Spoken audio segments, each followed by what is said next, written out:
In real-life situations, when information is gathered, it's often the case that the information is in ordered pair form.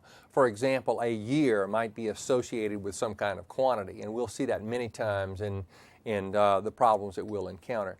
Now, because the information is in ordered pair form, we can think of the information in terms of the coordinates of points that can be plotted. So we can actually plot the points, that information, on a coordinate plane. And when those points are plotted, it's called a scatter plot. It's, because the points are scattered all over the coordinate plane a lot of times. Well, it's often the case that the scatter plot will form a certain pattern. And let me give you, I'm going to give you an overview here. We're going to examine all aspects of this, but I want to give you kind of a big picture view of where we're going with this. We have a scatter plot. We gather information. We plot the information. The information gives us a pattern on a graph. Now that pattern has a certain form that allows us to look at it and say, I believe we can emulate or somehow come up with an equation that will model this information, this data. And that equation might be a linear equation. It might be a different kind of equation, and we'll see all kinds as we progress through this course. But then what we'll do is we'll make the calculator, and the calculator is going to do all the work here, but we'll make the calculator come up with the model or the line which best fits the data that we have. And then once we have that equation whose graph best fits the information, we can then make decisions about or make some calculations involving the two variables that are involved in the problem. And we can extrapolate or find out information that is beyond the data set, or we can interpolate or make decisions about information within the data set. And we'll see all of those kinds of situations as we go forward. But all right, that's sort of the big picture. Now let's take things one thing at a time. Let's go back to the scatter plot idea. Let's suppose that we gather ordered pair information, and that information plots like this. Now this is one kind of scatter plot. Now notice that the values tend to rise here, and they're more or less linear in nature. Well, the idea that the values are going up, that is, as x increases, y is increasing. You see, this is called a positive correlation. And this is called a negative correlation because as x increases, the y values are decreasing. All right, so positive and negative correlation. In some scatter plots, there's no correlation at all. That is, the dots are just all over the place, and so we would have no real correlation at all. Now, once we see that we have a certain pattern that emerges, and right now we're talking about linear patterns, we might surmise that there exists a linear equation whose graph best fits this information. And let's take this example. The graph might be something like this, but maybe it's like that. Maybe it's like this. See, we don't know. The slope and the intercept are what we are trying to determine here. Now, if we have the coordinates of these points, we could certainly generate an equation by just using the coordinates of a couple of points. We've done this in the past. If we had the coordinates of that point and the coordinates of this point, then certainly we could use those coordinates to generate slope and then y-intercept. And we would have a line that goes through these 2 points, just like this. All right, now, in determining whether this line is a nice fit, or someone might say, well, wait a second, this point is so much lower than these are high that maybe we want to change the intercept a little bit and keep the slope the same and just kind of move that graph down a little bit like this. Is this a line which fits better? Well, in order to determine the best fitting line, we could do something like this. Now, I'm going to just draw a line up here. And as I mentioned earlier, the calculator is going to do all the work here, but I want to give a little background about this overall situation. Suppose I have this line. Now, if we're going to evaluate goodness of fit, we might do something like this. We might say, well, you know, for this x value, f of this x, when I talk about f of this x, I'm talking about a point that lies on this line. For this x, we have a y value on that line. We also have this value from our data set. And what we might do is just measure this distance. You see, and for this point, we have a spot on the line here, and then we have that distance. And what we're going to do is measure the distance from the line to these points, you see, vertically, the y component. And from here, distance, here, distance, distance, distance. We just measure all those distances.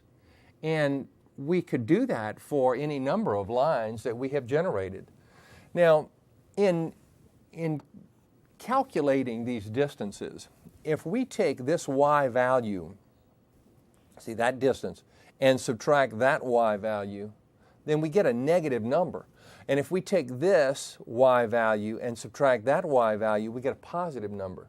So some of these distances will be positive and others negative. I should say some of these differences will be negative and some positive. So if we add them together, they'll tend to negate one another. Now, to take that idea off of the table, what we might do is take these differences and square them. You see, if we square them, then all the values are positive. Okay, good. Now we add all of those squared differences together, and we would have a number. And then if we take another line, another candidate as the best fitting line, we take another line and perform the same kinds of calculations and find those differences and then square them and add them, then we would have a number, and the one that gives us the least squares, the sum of the squares is the least, is the best fitting line. So we want the sum of square differences, and then the one that has the least sum is the one that fits the best. Well, it turns out that the line that best fits is a least squares regression line. And fortunately, the calculator can make the calculation for this very, very quickly. So we don't have to worry about all of this business. But I just want you to understand why this is, it's called a least squares kind of thing. And the regression idea is part of this process as well. Now, all of the lines that we generate like this are called regression lines. Now, let's get to a problem and get into this idea of having the calculator do the work. Consider this problem. This is just a chart that has to do with the number of people in the United States labor force, and the numbers are in millions of people. So in the year 1995, there were 132 million people in the United States labor force. In 1996, 134 million people, and so on. Now, here we have information that's in ordered pair form. And that information can be plotted on a coordinate plane, and the plot would be a scatter plot. Now, I mentioned something a while ago about positive and negative correlation, and I'd like to return to that just for a moment. We're seeing a relationship between a year and some number of people here, and it looks like it's going to be a positive correlation because we have an increasing values for the years and we have increasing values for the people. So it's going to end up being a positive correlation. But you might be wondering, well, how could a negative correlation work? And I think I need to go back and give you an example of that. Let's slide back over here for a moment. And I just want to re-emphasize the idea of positive and negative correlation. The positive correlation situations can occur just like the one over here. And another example might be a year associated with the average salaries of professional baseball players. As the years progress, those average salaries tend to go up. On the other hand, we would describe a negative correlation in terms of something like, let's say in Olympic events. If we're thinking about swimming events, for example, from one Olympiad to another, then the time for swimming events of a particular type would tend to drop over time. Those times tend to be faster and faster, so the amount of time to complete the event would be reduced. So we would have a negative type of correlation. So either of these can naturally occur in a lot of different situations. Let's get back to our problem. All right, so we're going to have here, with this relationship between years and number of people in the labor force, we have ordered pairs. The ordered pairs give us a scatter plot. The scatter plot allows us to make a calculation of a linear regression. And we're talking linear here because the pattern that will emerge here is basically linear. One more thing I want to tell you before we go to the calculator and have a look at it is this, that a lot of times it's inconvenient to enter such large numbers as years like this onto the calculator. And selecting a window when the numbers are large like this becomes a little bit of a challenge. It's a lot easier to do this, that we take a year and we make it a basis year, make it 0. And then everything else kind of drops in place. And a convenient basis year here would be, maybe the year 1990 corresponds with 0. Now, because I want 5 to correspond to 1995, you see. So the basis year might be 1990. And we might indicate that like this, that 1990 corresponds with 0. And so 1995 corresponds with 5.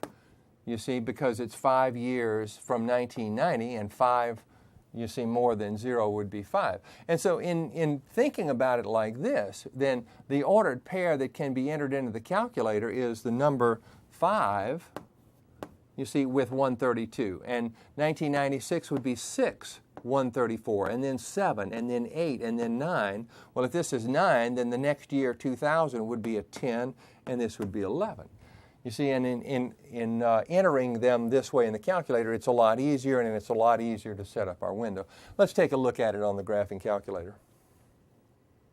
The first thing we need to do in problems like this is to enter the information. And to do that, we press the Stat button, and we want to edit, so just press Enter. And notice that information comes up in the columns. I've already entered the information into L1 and L2, these two columns. Now the 5, remember, means 1995, and the 6 means 1996.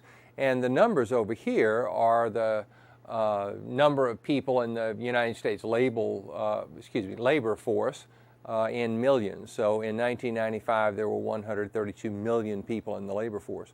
At any rate, all of the information is entered, and to see the scatter plot associated with the information, we need to turn the plot on. And to do that, press second y equals, and now I'm pressing enter here, and I'm entering the first plot. I want to simply turn it on, so I'll press enter here. I want you to notice that the X list is in L1 and the Y list is in L2. And that's where we entered the information earlier. There was information in L3, but we're going to use that on a different problem here in just a few minutes. But the defaults for the calculator have as the X list L1, the Y list L2. All right, now let's take a look at the scatter plot. We'd like for the calculator to make a calculation for the correct window settings, and to cause that to happen automatically, press zoom and cursor down to item number 9. You could just as easily press 9 on the display and it'll automatically do that, but for emphasis I am cursoring down to it. Pressing enter, I get our scatter plot. And it's fairly clear that the items in the scatter plot are linear in nature. That is a linear equation. We'll have a graph which fits this information fairly well. Well, let's cause the calculator to come up with that equation, the regression equation. And to do that, we press Stat, and now we want a cursor to the right once for the Calc menu. And notice that down here there are a number of regression models, and we want the linear regression model here, item number 4.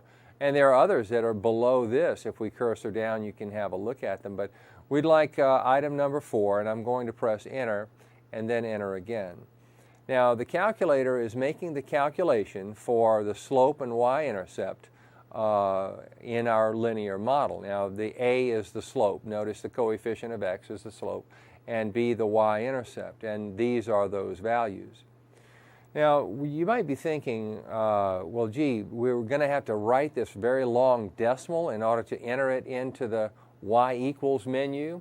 Well, no, the calculator will do that for us as well. We can press second and y equals, oh, excuse me, we don't need the second, I'm sorry. We press y equals, and with the cursor blinking here, we'd like to bring up the regression equation. And to do that, press VARS, and now we want item number 5 in statistics, and we'd like an equation. I'm cursoring to the right twice, and now the regression equation is what we're after, and that's just for top item. So I'm going to press enter. Now, after you do this several times, I know this information is rather nested here, but after you do it several times, it'll become almost second nature, and it'll be no problem. Pressing graph, we see that the regression equation does indeed contain the information very accurately. Now, you know, this accuracy thing, this correlation idea, is one which we might want to quantify in some way. That is, you know, we don't have as great a correlation if this point, for example, were way up here and maybe this point over here were way down here. This might be the correct regression equation, the best fitting line, that is, but maybe it doesn't fit the data particularly well. Well, the calculator actually can tell us about the goodness of fit. There is a correlation coefficient that's available to us, but we have to turn on a diagnostic menu within the calculator. Let me get out of this just for the moment and just go to the main screen. And I want to select in the catalog the diagnostics and turn it on. And here's how you do that. I'm pressing second, and I'm going down to the 0 at the very bottom of the display. You can't see it because it's off camera, but the second function on the 0 is catalog. Now, in the catalog, notice that an alpha symbol appears up here. That means that when we enter when we press a button, we're going to get the letter associated with it. And I would like to turn on diagnostic, so I'm going to find the D. And the D is above and to the right of the X inverse button. And I'm pressing that now, and it takes me down to the D's, and now I can cursor down very quickly, you see, to find diagnostics. Now, here are the items that I'm after. Diagnostics are already off right now. I want this item diagnostic on. I'm going to press enter here, and then enter again, and it says it's done. All right, now I'd like to go back and recalculate the regression equation. And I just want to do that so that it'll give me the diagnostic information that I'm looking for. And remember, to do that, it's stat, and it's to the right one time, and then down to item number 4. Enter, and then enter again. Now, notice the r and the r squared. These are related to one another. Obviously, if this is r and that's r squared, they're related. But the r is a correlation coefficient, and it gives us an idea of how well the line fits the data.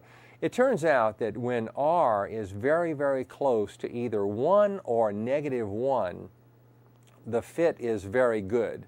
And when the value of r is closer to 0, the fit is not very good. A fit of something like 0.7 or 0.65 would just be marginally a marginally good fit.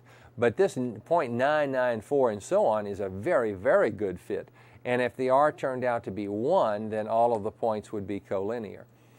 At any rate, this allows us to tell about the goodness of fit, and it would allow us to compare different models. You see, we could do a different kind of regression on this if we wanted to, and we could compare 2 regression equations with one another by using this r value. It's a pretty handy tool. Let's go back, though, to the graph, and I'd like to make some calculations. Now, you know, with some sets of data, we might want information that is within the set of data, sort of between the points, the data points that we're given here. And let me just show you how to do that. When I press trace, the icon is blinking on this first item. This is one of our data points. And if I press the right arrow button, it'll jump to another data point. You see, and it's giving the coordinates of the data points down here. This 6 meaning 1996 and 134 for 134 million in the labor force. At any rate, when I press the up or down arrow button, I jumped onto the equation. Now, or the graph of the equation. And I can cursor along the equation like this, and I can go to various spots. Now, notice the value of x here is a real long-winded decimal. I may want this x value to be friendly. That is, I may want to cursor along and have the value for x change in terms of tenths. And I can do that by going to the window and just establishing a horizontal distance of 9.4, or multiples or integer divisors of 9.4. Now I'm noticing 4.4 here, 11.6 here, and the difference between these two would give the total horizontal distance. If I want this total distance to be, let's say, 9.4, because that's convenient for this problem, then all I need to do is take the 4.4 and add 9.4 to give me the x maximum. Now, there are many, many ways to do it, but that's a very easy way to do it. Let's see, 4.4 and 9.4. 9 and 4, 13, 13.8 then. All right, let's cursor down here and put in 13.8. You see, and now go back to the graph. And now press trace. And again, I'm on the data values here. I'm going to press the down arrow button, and now I'm on the line. And notice how x is changing here as I cursor to the left. I get 8.7, 8.6, 8.5. So I could actually find a number here, or a value that, and I can estimate what the labor force was in the middle of 1998 and 1999, right in the middle of the year 1988, you see, or 1998, excuse me, and I would estimate that to be this amount. I'm assuming that the numbers, that are the data values, it would be the labor force at the beginning of the year. Maybe they're at the end of the year. I don't know. We didn't really designate that at the beginning of this problem. But the idea is that we can set the window in order to cursor to a particular spot on the graph. Okay, let's take a look at another problem. Now, here's a look at a table, and notice the table has to do with shares of stocks listed on the New York Stock Exchange, and the numbers of shares are in billions, and it's from the years 1995 to 2001. Now, we had the previous problem had to do with the years 1995 to 2001, but let's kind of take a look at the information here, and I'm going to put this information into the calculator. Now, let's do that like this. Well, remember, it's stat, and then edit, and now notice that I have actually already put the information into this column. All right, the top item, the 1995, corresponded with the 154.7, and that's 154.7 billion shares, you see, of stock on the New York Stock Exchange. And we notice that the numbers are going up here. Now, this is a rather interesting problem, and it's one where we can use this idea of tracing and maybe making a prediction about the number of shares in some year beyond the year 2001. And we know that in 2001 this was the number of shares. Well, what if we want to make the calculation for the number of shares in, let's say, 2005, you see, or something like that, or 2008, or 2020? Now, the further we go away from the data set, the less accurate the prediction is likely to be, but we can certainly make a prediction according to this. Well, before we make that prediction, we have a little bit of work to do. We have to take a look at the Scatterplot, and we also need to generate the regression equation. All right, let's take a look at the Scatterplot. I'm pressing second y equals. Now, plot number 1 is on, I can use plot number 1 for this data set if I just make one change. If I just come on down here and I want to make the Y list rather than L2, I want to make it L3. Now the little L, L1, L2, L3, and so on, those are second functions on various buttons on the display. And it happens to be, I want L3, so it's a second function on 3 for L3. All right, now that just tells me that I've got a different set of information going on here, and I want to zoom to a particular spot that will give me the information in the window accurately, and it's item number 9 here for zoom stat. I'm pressing enter, and here's the information. Notice this little line that just came up right here. I forgot to omit the previous line, the previous equation that was in the y equals menu. Let me go ahead and get rid of that. I want to clear this. And then here is the graph. Now, I'd like to generate the regression equation for this one and also draw the graph. And to generate the regression equation, remember it's stat, and then we want to calculate, so it's to the right one, and then down to the linear regression model. I'm pressing enter, and then enter again. Now notice, once again, it's giving me the information for A and B, and it's also giving me information about a correlation, and it's a very, very good fit here. Actually, wait a second. This is the same one I had before. Now what's wrong with this? What did I fail to do? Well, I failed to tell the calculator to look in L1 and L3. The default for the regression model is those first two columns. And that's why it gave me the same information that I had before, because it's just making the calculation for those two columns. Now let me start again. Let me go back, and I'll show you how to cause the calculator to do it correctly. I'm pressing enter here at 4. Now, there are, the default in the calculator is the L1, L2.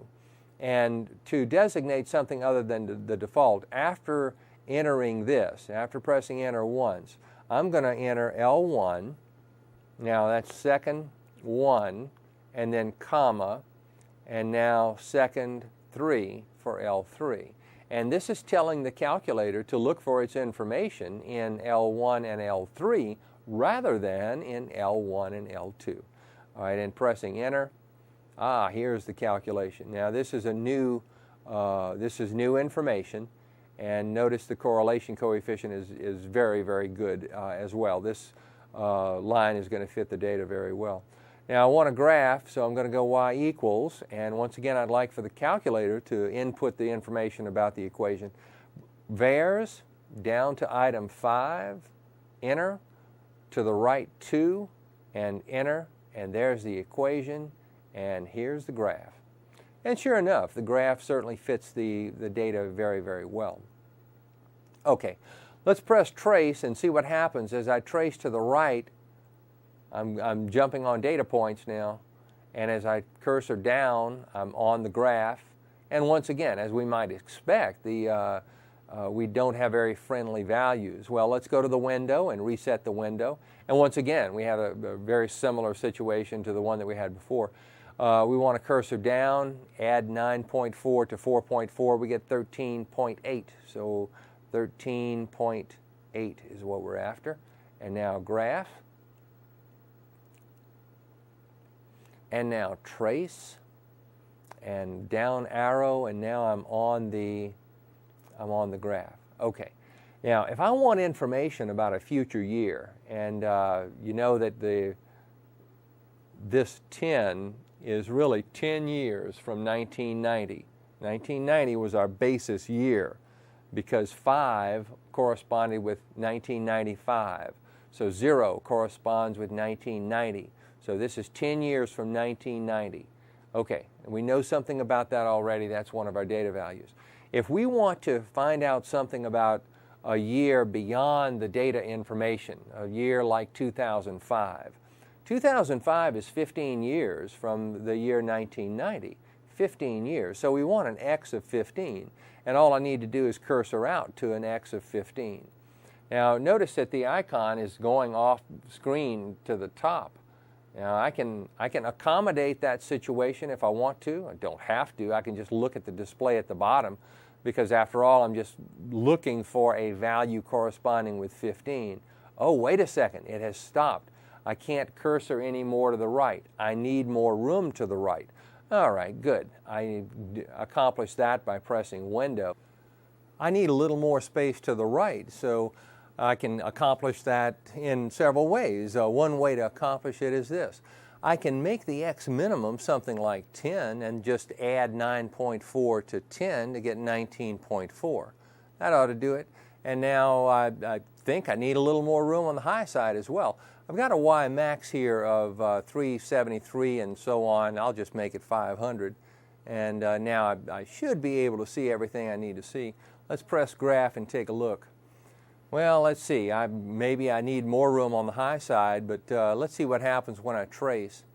Now, when I trace, I'm on the data point, so I'll press the down or up arrow button, and here I am on the graph. I'm very high, I'm on the high side here, but notice the x is already at 14.7, and I'm looking for 15. So I cursor over to 15, and if I want to see the icon, that's fine. I could go back to the window and give myself more room on the high side. But what I'm seeing here is that this 15 corresponds with a y of 471.95, and that means that there are 471.95 billion shares that we might predict in the year 2005. And this is the great value of going through this entire process. We can make a fairly good prediction of information in some year that is beyond or outside of the data set. We can even make some calculations about information within the data set if we want to. It is important to realize that the further away from the data values that we get and try to make predictions, the less accurate those predictions are likely to be.